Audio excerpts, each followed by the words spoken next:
ధాత్రి న్యూస్కు స్వాగతం. ఎన్నికల ప్రచారంలో భాగంగా ప్రకాశం జిల్లా దర్శిలో మంగళవారం టీడీపీ ఒంగోలు పార్లమెంట్ అధ్యక్షులు లోకసాని బాలాజీ అధ్యక్షతన జైహో బీసీ సభ విజయవంతమైంది.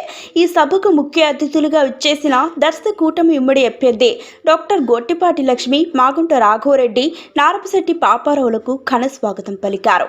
ఈ సందర్భంగా రాఘవరెడ్డి మాట్లాడుతూ డబుల్ ఇంజన్ సర్కార్ రావాలంటే రాష్ట్రంలోనూ కేంద్రంలోనూ ఎన్డీఏ కూటమి విజయం సాధించాలని విజ్ఞప్తి చేశారు.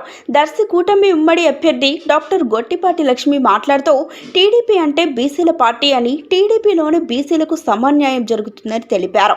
టీడీపీ పార్టీలో కేంద్రంలోనూ రాష్ట్రంలోనూ అనేక మంది బీసీల నాయకులు ఉన్నత పదవులు చేపట్టారని తెలిపారు.